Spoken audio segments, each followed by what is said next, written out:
The Mazda MX-5 Turbo Mazdaspeed is really pretty crazy when you think about it. It's the one and only factory-made Mazda MX-5 Turbo, and we didn't get it in France. But, fortunately, there are a few of them scattered around Europe. Don't forget one thing. MX-5 owners have nothing to lose. That means they're ready for anything, come what may, if anything happens. Yes, it's fine. I have the right. I've owned two MX-5s, so I have the right to criticize a bit and have some fun with it. More seriously, the Mazdaspeed MX-5 was only available in the United States or Japan, and you can find some in Europe. And let's thank the sponsor of this video, who allowed me to go all the way to GTA Import to try it out. And of course, I'm talking about Car Vertical. If you haven't heard of Car Vertical, it's a website where you can check if an MX-5 in Germany, for example, has been wrecked, is a junker, or is worth buying. If it's left-hand drive in Germany, it likely comes from the United States, where Car Vertical provides good traceability to check if it's stolen or totaled. You can check whether the paperwork is legally in order, and you can even see the mileage. I want to thank Car Vertical for sponsoring this video. I'm putting a link with a promo code at the bottom of the screen, in the description, and in the first pinned comment. If you ever want to check your vehicle, I highly recommend you do it. At least with this, you can be sure you won't get scammed. Alright, now for the manly part. Test drive of the Mazdaspeed MX-5 with Nico from Hout Bordel. We definitely felt manly inside. Guys, today we're at GTA Import, as usual, with the master, the gentleman who's back there. And today we're going to film a car that you might think is a little bit normal, but it's far from it. You'll see it has some cool features. Anthony, you had me come here to film this Mazda MX-5 NB. We know the NBs. Usually there's nothing. We know them. But not ones like this. Yeah, exactly. There's nothing very unusual about a traditional NB. But this one, you told me, there's a little something extra that you're going to like. There's a little thing, as usual, that was reserved for the Japanese and American markets, which we Europeans didn't get. It's the Mazdaspeed version. So here we have a Miata Mazdaspeed because it's an American one. In Japan, it's a Roadster Mazdaspeed, so with the steering wheel on the right. What's special about them? Actually, they're MX-5 1.8 turbos. Stock.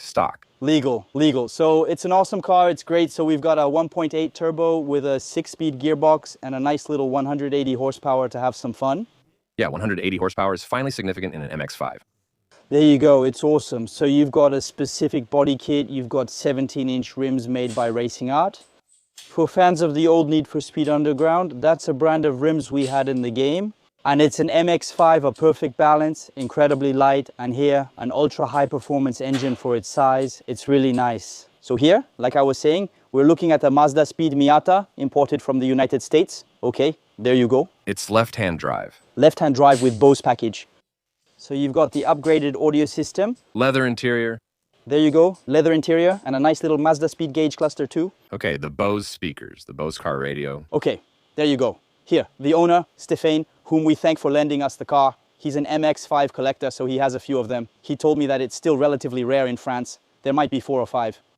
I mean, it's extremely rare in our country, and it's a car that's subject to partial compliance, like an RX-7 or something like that. It has to go through the drill, so it's already been fully approved. Drill, UTAC, it's already been fully approved.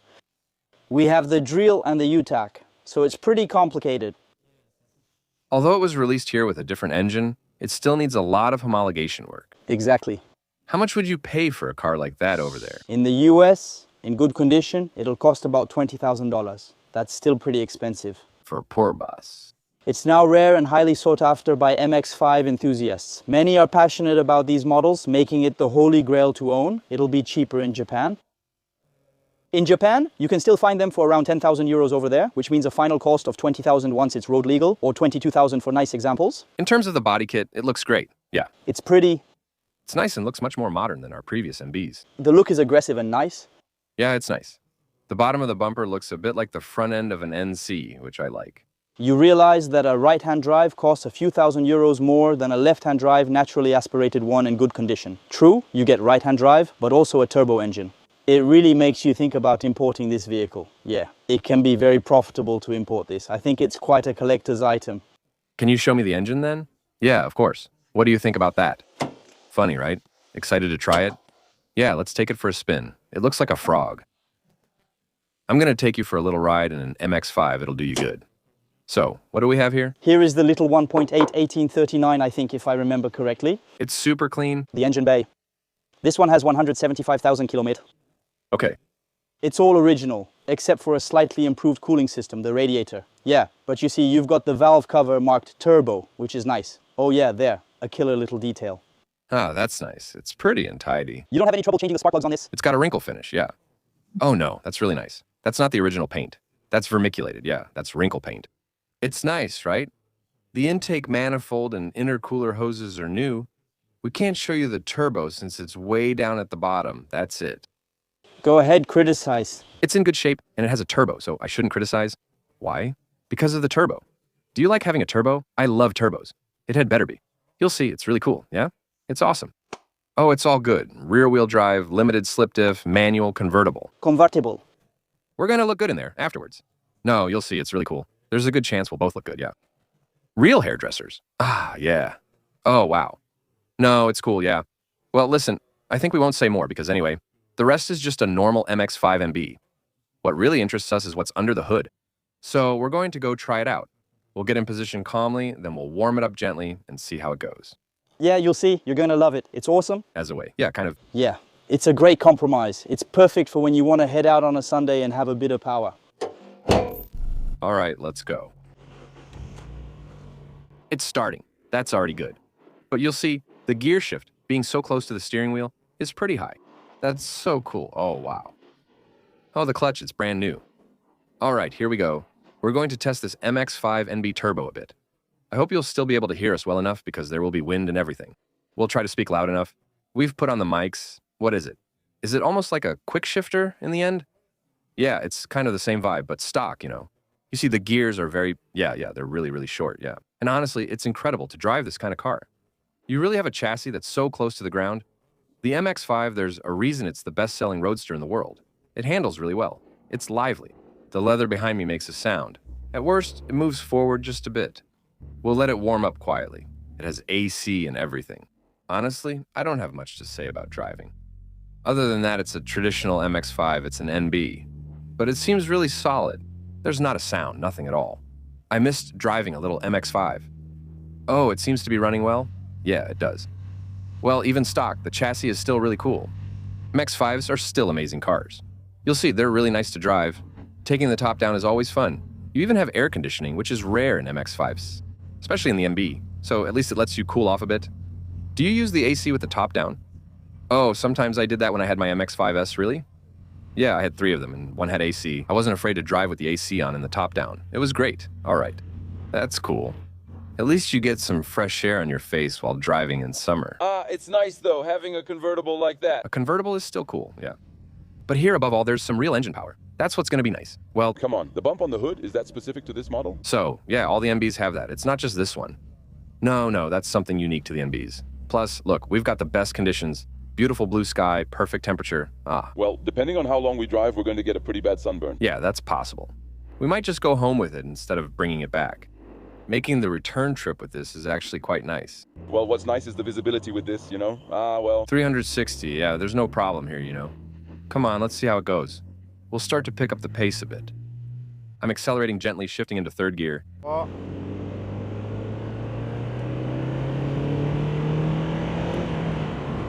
It just seems a bit off, you know. Oh, that's funny, yeah. Well, it's really windy though, sorry about that. However, the engine clearly has much more torque than a naturally aspirated model. It's funny, the turbo kicks in late, but it still feels linear. That's what he said earlier, about 4,000. You see, it still stays pretty linear. There, you can feel the boost building. And now that's it, the turbo's kicked in. So, you don't need to go fast or reach illegal speeds to enjoy driving this car, let's say. Even then, it's not a big kick in the back? You know. No, I feel like it almost feels like a supercharger a bit. Double barrel carburetor. Yeah, that's it. But the turbo kicks in quite late. It's pretty unique. The original engine has some pep, so the compression ratio can't be that low. You don't really notice the 180 horsepower. I'll be honest with you. Maybe more in 2nd gear. But you can feel that. On the other hand, there's a lot more torque than on a naturally aspirated model. And we're still the opposite of naturally aspirated MX-5s that have been turbocharged. That's really violent. Here, you can tell that originally, they wanted to make something a bit more powerful, but without making it scary. Let's see how it handles in the corners. But normally, yeah, it still moves pretty well. It's pretty nice. There's a bit of lag, but hey, it works. At least it's got the turbo, and you can't take that from her. It's still really nice to have a stock turbo MX-5, especially a legal one. It holds up well? On top of that, yeah, it holds up well. Right now it's on 17, so let's see how it does in acceleration.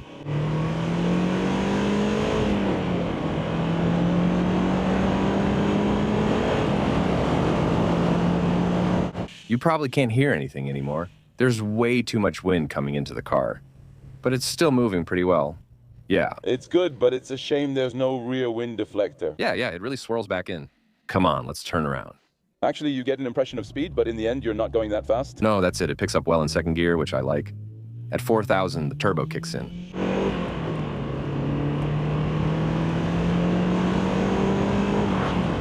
Yeah, it's still really nice.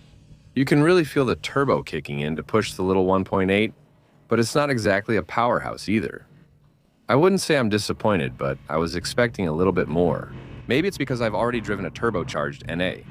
But for a stock car, it does the job. It's still an MX-5. Let's not kid ourselves. It picks up. It's funny because you hide the speedometer, but I can see the speed. And not at any moment were we speeding. That's true. Yeah, I swear to you. That's the impression you have, yeah. Here, it's a small car, so obviously, well, You don't need to go fast, actually, yeah. you still get some sensations. Oh, yeah. Putting the top down right away is pretty cool. It reminds me of go-karting. Yeah, that's it. It's funny in those little turns, yeah. And it doesn't grip well. Yeah, it grips well, huh? Well, with 17-inch wheels and the right tires. It's on Pilot Sport 3s, I checked. Really? Yeah. It really moves well. It's super light, it's really well balanced. Yeah, it can only be a good car, right? Oh no, it really has a good chassis. Yeah, and we're stock. We're completely stock. No, very good car, can't complain. It's very pleasant, and what's nice is that, as a result, you can, ease up a bit. And so, you go back to a more relaxed, chill driving style. Very good car. Honestly, I think it's way too expensive for what it is. That's just my opinion. You probably need to be a collector or MX-5 fan to invest that much. It's expensive for what it is, since you can get more exciting cars for the same price. But it's a rare, unique product, probably one that's going to go up in value because there were so few made, and above all, it's in perfect condition. You can't take that away from it. It's really in very, very good condition. But the test drive gets a pass. For me, this car gets a pass. There's no problem. It gets the job done. Like you said, for a collection, I understand. But for anything other than collecting, I'm not sure. Yeah, let's say you have to invest quite a bit of money in it if you want to make it a bit more aggressive. But then, isn't that kind of not the point of the car? Since it's already turbocharged, you could say it doesn't make things easier at all. In the end. Well, yeah, I think that means you can turn up the boost a little and automatically it'll become a bit more aggressive. I think there must be a good margin for improvement with all the Japanese cars in general. Yeah, you can almost double the boost actually. And a lot of Japanese cars handle that just fine. Doubling the boost makes it much more fun in my view.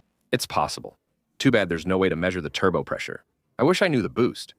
I think it's a small, low-pressure turbo, maybe 0.6 or 0.7. At 1.2 bar, it would be totally different.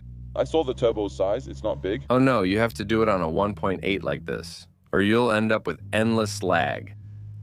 Yeah, nice car, yeah, really nice car. All right, here we are, back at the garage. We're going to move on to the next car. So, what do you think about this car? I'm a bit disappointed. I expected something more powerful. It's still a stock turbo car, 280 horsepower. Yeah, that's true. Given the car's weight, I expected 180 horsepower and thought it would still perform well. I admit I was expecting it to perform a little better too. Yeah, I'm a bit underwhelmed. But it's still a good manual though. Yeah, it's still a cool, lively, fun car and all. But it's true that when you read the specs, you think, wow, this is going to be impressive. How much does it weigh? Less than a metric ton. Under a ton? Picture 180 horsepower and under a metric ton. It should be quicker. Yeah. Yeah, that's true. They must have really smoothed out the turbo or something, but there you go. Maybe it's also because we're used to driving cars with bigger engines and all that. Me neither. Yeah, you'll get there soon, yeah. But no, it's still a good car. We're not putting it down, but we were expecting something with a bit more character. Yeah. Isn't it maybe a bit off as well, you know? Maybe it needs a checkup, maybe see if there's a couple of issues or something else, but no, I don't think so. She still seemed pretty good, so I think it's just her personality that's like that from the start. I think with a few minor changes, she could be amazing. There you go. I think it's a good car to wake up, yeah. Yeah, clearly. Well, guys, if you haven't already, make sure to subscribe to the channel. That's all I asked from you in return. I'll add links to Anthony's, mine, and Nico from all Bordel's social media in the description. Check out Nico's channel too. It's really important, and he creates great content. You'll see a muscular guy building beautiful sports cars. See you in the next video. Bye.